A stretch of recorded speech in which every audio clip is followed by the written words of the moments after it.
And now we're making cookies, Scottish shortbread to be precise. Did you know that shortbread is actually a Scottish cookie? It can be baked in small cookie shapes like these over here, or in large traditional wedges that will be cut into pie shapes. Actually, Scottish shortbread and many cookies are really pie crusts in disguise. This one has the exact same ingredients as a pie crust, except that it has sugar and no water. And that makes it incredibly tender. There are many different proportions for Scottish shortbread. Some people use all superfine sugar, some people use brown sugar, some people use rice flour, part rice flour. This is my personal blend. Although I'm not Scottish, I've tried every possibility, and this is the one that gives me my favorite results. I'm starting out with a superfine sugar that I mentioned before can be easily made in a food processor or blender, and a quarter of a cup of the superfine sugar, a quarter of a cup of confectioner's or powdered sugar. Whenever I use this mixer, of course, you can either use a handheld beater or beat by hand, especially Scottish shortbread, because that happens to be one cookie that's traditionally mixed with the fingers often. They say that the person who mixes it imparts her own personal flavor to the shortbread by using her hands. But today I think I'm going to stick with the machine. So I have 8 ounces, 2 sticks of unsalted butter. There's absolutely no salt in this recipe, unlike pie crust. Because I guess there's so much sugar and butter and flour, you have all these wonderful flavors, and you don't need to accentuate it with salt. That makes it perhaps a little healthier than it might be, despite all the butter. So unlike the traditional cookie, where you start off by creaming the butter and then adding the sugar, I'm doing the two together. And I'm going to start the mixer on low until the butter and the sugars are mixed evenly. And then I'm going to gradually add the flour, perhaps in 2 batches. This is the part where I often switch to hands, because the flour should not be mixed too long when it's added with the butter. We want a very fragile, tender, dissolving dough. The butter should be softened, or it won't incorporate easily.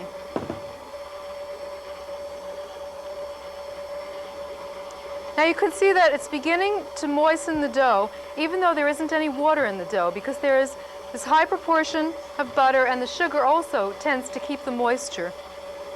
When it begins to look mealy, I add the remainder of the flour. And then to avoid overmixing, I'm going to finish it off by hand. But this gives me a little head start on the mixing by starting with the machine. I could wait until it masses completely into a ball, but I don't want to risk getting the dough at all tough. Although cookie doughs, unlike pie doughs, can be handled much longer without making them at all tough.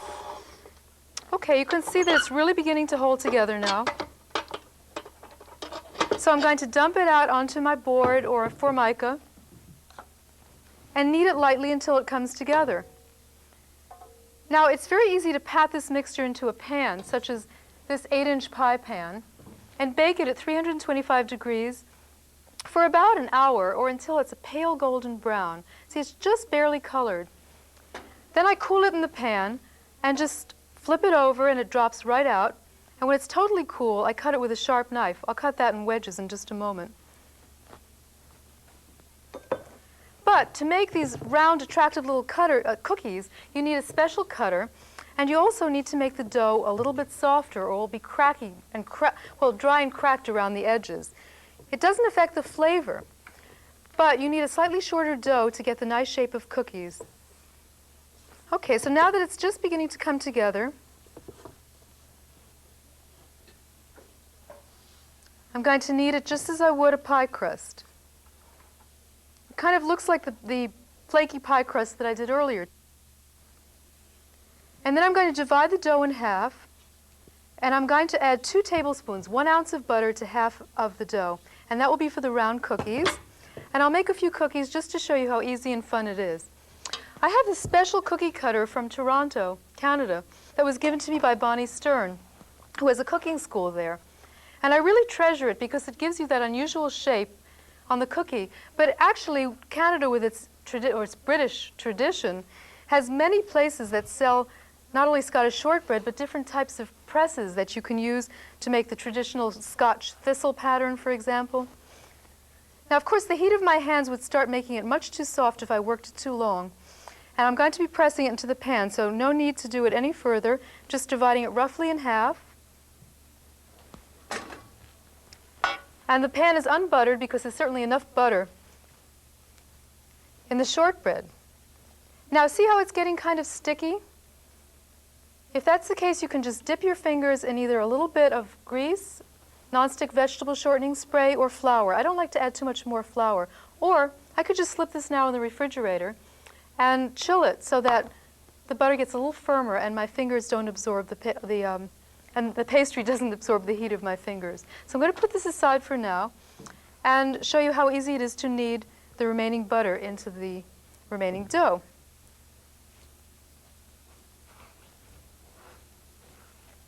So it's beginning to cooperate. It takes a while at first, and it'll be soft and really smooth. Now, when the kitchen is warm, the dough starts getting soft much quicker. And this is a warm day today. So my dough is so soft, I'm going to take this before I over-manipulate it and make it tough and chill it until it's the perfect consistency for working. And now the dough has been chilled for about an hour, and look at how beautifully soft and smooth it is and perfect for rolling. So I'm going to show you how to make a few cookies. I measure using a tablespoon because that way they'll all be the same size. So this is a 1 tablespoon measure, and I put it in rounded. You can do it flat if you want smaller cookies.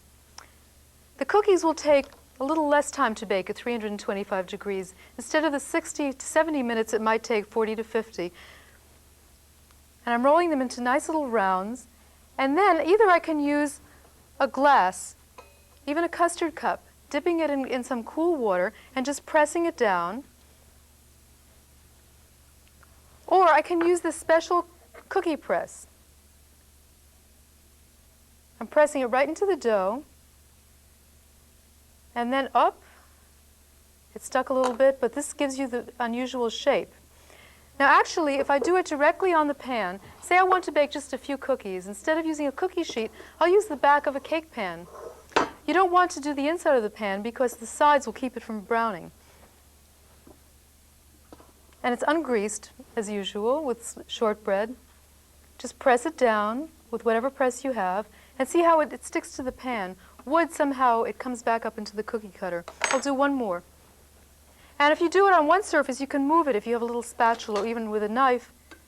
Just lift it up and you can transfer it. This is very hearty dough. You'll be absolutely amazed at how tender it is when it's so easy to work with. So press it down, not all the way, just until you get the markings, and then lift it up. And this is what the finished cookies look like. They're lightly brown, just barely golden.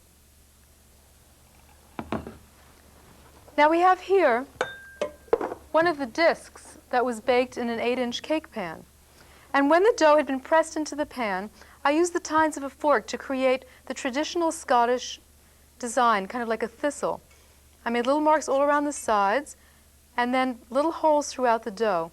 And actually, this almost looks like raw dough. It should be so lightly colored. I just flip it over and it will unmold. Here's another one that I unmolded, and this is on a Scottish breadboard with a thistle pattern, which I thought was very suitable for Scottish shortbread, even though it's a cookie. You take a long, sharp knife, and don't worry if it shatters, although usually it cuts very clean because even the crumbs are fabulous. See, that cut very nicely. And I usually cut it into about 8 wedges.